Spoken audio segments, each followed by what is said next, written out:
வணக்கம். ஆகாஷவாணி.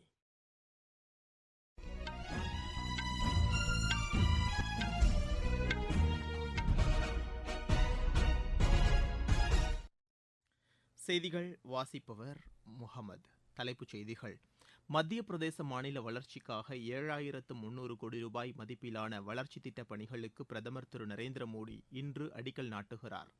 17வது நாடாளுமன்ற கூட்டத்தொடர் தேதி குறிப்பிடப்படாமல் ஒத்திவைக்கப்பட்டுள்ளது. பஞ்சாபில் நீர்ப்பாசன வசதிகளை புனரமைக்கும் பணிகளுக்கு ஒப்புதல் வழங்கப்பட்டுள்ளதாக ஜல்சக்தி துறை அமைச்சர் திரு கஜேந்திர ஷெகாவத் கூறியுள்ளார். அடுத்த 25 ஆண்டுகளில் உலகின் முதல் பொருளாதார நாடாக இந்தியா வளர்ச்சியடையும் என்று பிஜேபி கூறியுள்ளது. சென்னை சேலஞ்சர் டென்னிஸ் போட்டியின் ஆடவர் இரட்டையர் பிரிவில் இந்தியாவின் ராம்குமார் ராமநாதன் சாகித் மைனேனி இணை பட்டம் வென்றது. இனி விரிவான செய்திகள். பிரதமர் திரு நரேந்திர மோடி இன்று மத்திய பிரதேச மாநிலத்திற்கு செல்கிறார். அம்மாநிலத்தில் உள்ள ஜபுவா மாவட்டத்தில் நடைபெறும் பழங்குடியினர் சமூகத்தினர் மாநாட்டில் கலந்து கொண்டு உரையாற்றுகிறார். பின்னர் பழங்குடியின மக்கள் பயனடையும் வகையில் 7,300 கோடி ரூபாய் மதிப்பிலான திட்டப்பணிகளுக்கு அவர் அடிக்கல் நாட்டுகிறார். பல்வேறு பிற்படுத்தப்பட்ட பழங்குடியினர் வகுப்பைச் சேர்ந்த மகளிருக்கு ஊட்டச்சத்து உணவு வழங்கும் வகையில் மாதந்தோறும் 1,500 ரூபாய் உதவித்தொகை திட்டத்தையும் அவர் தொடங்கி வைக்கிறார். இதன் மூலம் 2 லட்சம் மகளிர் பயனடைவார்கள் என்று எதிர்பார்க்கப்படுகிறது. இதனிடையே செய்தியாளர்களிடம் பேசிய அம்மாநில பிஜேபி ஊடகப் பிரிவு தலைவர் திரு ஆஷிஷ் அகர்வால், கோபால்புராவில் நடைபெறவுள்ள பழங்குடியினர் சபை கூட்டத்தில் பங்கேற்கும் பிரதமர் 1,75,000 பயனாளிகளுக்கு நில உரிமைக்கான ஆவணத்தையும் வழங்க உள்ளதாக அவர் கூறினார். குடியரசுத் தலைவர் உரையுடன் தொடங்கிய 17வது நாடாளுமன்ற கூட்டத்தொடர் நிறைவடைந்ததை அடுத்து இரு அவைகளும் தேதி குறிப்பிடப்படாமல் ஒத்திவைக்கப்பட்டன. இந்த கூட்டத்தொடரில் இறுதி உரையாற்றிய மக்களவைத் தலைவர் திரு ஓம் பிர்லா, அவை நடவடிக்கைகள் 97% ஆக்கப்பூர்வமாக அமைந்தது என்றும் கடந்த 5 கூட்டத்தொடரில் இதுவே அதிகபட்சம் என்றும் கூறினார். கடந்த 5 ஆண்டுகளில் இதுவரை 222 மசோதாக்கள் நிறைவேற்றப்பட்டுள்ளதாக அவர் கூறினார். இந்த கடைசி அமர்வில் குறிப்பிட்ட கால அவகாசத்தை கடந்து 345 மணி நேரம் கூடுதலாக அவையில் விவாதங்கள் நடைபெற்றதாகவும், எனினும் இடையூறுகள் காரணமாக மொத்தம் 387 மணி நேரம் அவை நடவடிக்கைகள் பாதிக்கப்பட்டதாகவும் அவர் தெரிவித்தார். இந்த கூட்டத்தொடரில் இறுதி உரையாற்றிய மாநிலங்களவைத் தலைவர் திரு ஜெக்தீப் தங்கர், ஒட்டுமொத்த அவை நடவடிக்கைகள் ஆக்கப்பூர்வமாக அமைந்திருந்ததாக தெரிவித்தார். குடியரசுத் தலைவரின் உரைக்கு நன்றி தெரிவிக்கும் தீர்மானம் மற்றும் இடைக்கால பட்ஜெட் தவிர மாநிலங்களவையில் 7 மசோதாக்கள் நிறைவேற்றப்பட்டுள்ளதாகவும் அவர் தெரிவித்தார். இதனிடையே புதுதில்லியில் செய்தியாளர்களிடம் பேசிய நாடாளுமன்ற விவகாரத்துறை அமைச்சர் திரு பிரல்ஹத் ஜோஷி, இந்த கூட்டத்தொடரின் இரு அவைகளிலும் மொத்தம் 12 மசோதாக்கள் நிறைவேற்றப்பட்டுள்ளதாக தெரிவித்தார். இந்த கூட்டத்தொடரில் 9 அமர்வுகள் நடத்த திட்டமிடப்பட்டதாகவும், ஆனால் 10 அமர்வுகள் நடைபெற்றதாகவும் அவர் குறிப்பிட்டார். உலக அளவில் விரைவான பொருளாதார வளர்ச்சியை கண்டுவரும் நாடாக இந்தியா திகழ்கிறது என்று வெளியுறவுத்துறை அமைச்சர் திரு ஜெய்சங்கர் தெரிவித்துள்ளார். ஆஸ்திரேலியாவின் பெர்த் நகரில் உள்ள இந்திய வம்சாவளியினரிடையே உரையாற்றிய அவர், இரு நாடுகளுக்கு இடையேயான இருதரப்பு உறவுகள் வலுவான நிலையில் உள்ளதாக கூறினார். பல்வேறு துறைகளில் இவ்விரு நாடுகளும் இணைந்து செயல்படுவதில் உறுதியுடன் உள்ளதாகவும் அவர் குறிப்பிட்டார்.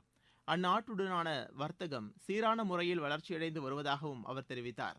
பாதுகாப்புத் துறையில் இவ்விரு நாடுகளும் பரஸ்பரம் ஆதரவு அளித்து வருவதாக அவர் தெரிவித்தார். அடுத்த 25 ஆண்டுகளில் இந்தியா வளர்ச்சியடைந்த நாடாக உருவெடுக்கும் என்று திரு ஜெய்சங்கர் நம்பிக்கை தெரிவித்தார். பஞ்சாபில் நீர்ப்பாசன வசதிகளை புனரமைக்கும் பணிகளுக்கு ஒப்புதல் வழங்கப்பட்டுள்ளதாக ஜல்சக்தி துறை அமைச்சர் திரு கஜேந்திர ஷெகாவத் கூறியுள்ளார். புதுதில்லியில் நடைபெற்ற ஃபெரோஸ்பூர் நீர்ப்பாசன திட்டம் தொடர்பான ஆய்வுக் கூட்டத்தில் கலந்து கொண்டு பேசிய அவர், இந்த திட்டத்தை செயல்படுத்துவதற்கான சாத்தியக்கூறுகள் குறித்த அறிக்கையை அம்மாநில அரசு மத்திய நீர் ஆணையத்திடம் சமர்ப்பித்துள்ளதாக கூறினார். இத்திட்டத்தின் கீழ் பிகானர் வாய்க்கால் வரை 51 கிலோமீட்டர் நீளத்திற்கு கால்வாய் அமைப்பதன் மூலம் ராஜஸ்தான் மாநிலத்தைச் சேர்ந்த கங்காநகர், ஹனுமன்கர் உள்ளிட்ட மாவட்ட மக்களும் பயனடைவர் என்று அவர் கூறினார். இந்த செயல் திட்டம் குறித்த விரிவான அறிக்கையை மத்திய நீர் ஆணையத்திடம் பஞ்சாப் மற்றும் ராஜஸ்தான் மாநில அரசுகள் விரைவில் சமர்ப்பிக்குமாறு துறை சார்ந்த அதிகாரிகளுக்கு அறிவுறுத்தப்பட்டுள்ளதாக அமைச்சர் கூறினார். உத்தரப்பிரதேசத்தில் வேளாண் துறையின் வளர்ச்சிக்கான நடவடிக்கைகளில் மாநில அரசு கவனம் செலுத்தி வருவதாக அம்மாநில முதலமைச்சர் திரு யோகி ஆதித்யநாத் தெரிவித்துள்ளார். அம்மாநில சட்டப்பேரவையில் நடைபெற்று வரும் பட்ஜெட் கூட்டத்தொடரில் பேசிய அவர், வேளாண் விளைநிலங்களின் பரப்பளவை அதிகரிக்கச் செய்வதற்கான நடவடிக்கைகள் மேற்கொள்ளப்படும் என்று தெரிவித்தார். கடந்த 22 ஆண்டுகளில் கரும்பு விவசாயிகளுக்கு 2,03,000 கோடி ரூபாய் வழங்கப்பட்டுள்ளதாக அவர் கூறினார். கரும்பு விவசாயிகளின் நலன் கருதி கரும்புக்கான கொள்முதல் விலை அதிகரிக்கப்பட்டுள்ளதை அவர் சுட்டிக்காட்டினார். பிரதமரின் விவசாயிகளின் ஆதரவு நிதி திட்டத்தின் கீழ் அம்மாநிலத்தில் உள்ள 2,62,00,000 விவசாயிகளின் வங்கிக் கணக்குகளில் 63,000 கோடி ரூபாய் வரவு வைக்கப்பட்டுள்ளதாக திரு யோகி ஆதித்யநாத் தெரிவித்துள்ளார். நீங்கள் கேட்டுக்கொண்டிருப்பது ஆகாஷவாணியின் செய்தி அறிக்கை.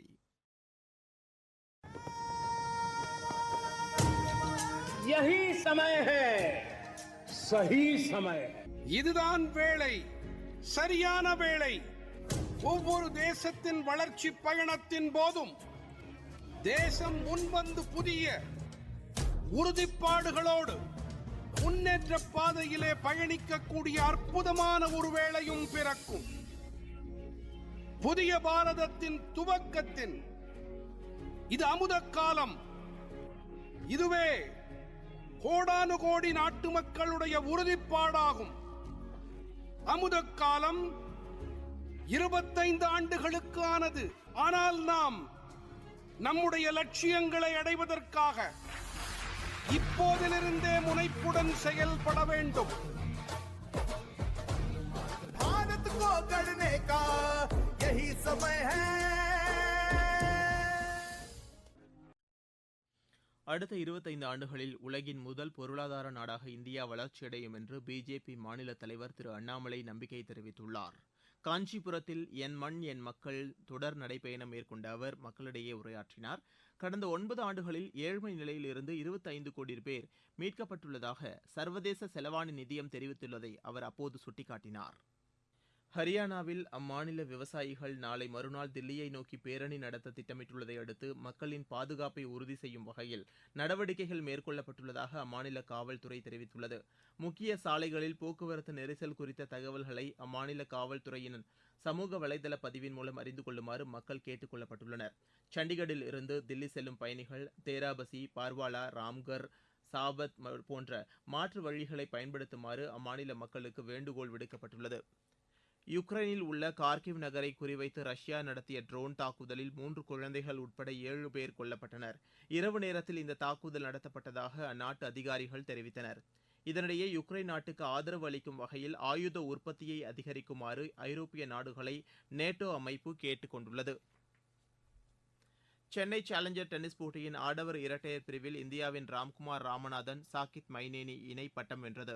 நேற்று நடைபெற்ற இறுதி ஆட்டத்தில் இந்த இணை சகநாட்டு இணையை 3-6, 6-3, 10-5 என்ற செட் கணக்கில் வென்று பட்டத்தை கைப்பற்றியது. இன்று நடைபெறும் ஆடவர் ஒற்றையர் பிரிவு இறுதி ஆட்டத்தில் இந்தியாவின் சுமித் நாகல் இத்தாலியின் லூகா நார்டியை எதிர்கொள்கிறார்.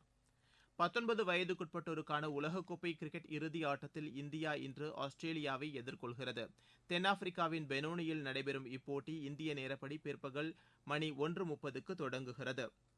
புவனேஸ்வரில் நேற்று நடைபெற்ற புரோ லீக் ஆடவர் ஹாக்கி போட்டியில் இந்தியா 4-1 கோல் கணக்கில் ஸ்பெயினை வென்றது.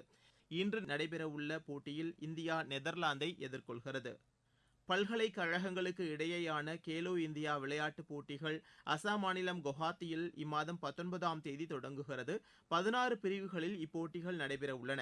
இதில் நாடு முழுவதிலும் இருந்து 165 பல்கலைக்கழகங்களைச் சேர்ந்த வீர வீராங்கனைகள் பங்கேற்கின்றனர். மீண்டும் தலைப்புச் செய்திகள். மத்திய பிரதேச மாநில வளர்ச்சிக்காக 7,300 கோடி ரூபாய் மதிப்பிலான வளர்ச்சித் திட்டப் பணிகளுக்கு பிரதமர் திரு நரேந்திர மோடி இன்று அடிக்கல் நாட்டுகிறார். 17வது நாடாளுமன்ற கூட்டத்தொடர் தேதி குறிப்பிடப்படாமல் ஒத்திவைக்கப்பட்டுள்ளது. பஞ்சாபில் நீர்ப்பாசன வசதிகளை புனரமைக்கும் பணிகளுக்கு ஒப்புதல் வழங்கப்பட்டுள்ளதாக ஜல்சக்தி துறை அமைச்சர் திரு கஜேந்திர ஷெகாவத் கூறியுள்ளார். அடுத்த 25 ஆண்டுகளில் உலகின் முதல் பொருளாதார நாடாக இந்தியா வளர்ச்சியடையும் என்று பிஜேபி கூறியுள்ளது. சென்னை சேலஞ்சர் டென்னிஸ் போட்டியின் ஆடவர் இரட்டையர் பிரிவில் இந்தியாவின் ராம்குமார் ராமநாதன், சாகித் மைனேனி இணை பட்டம் வென்றது. இத்துடன் செய்தி அறிக்கை நிறைவு பெற்றது.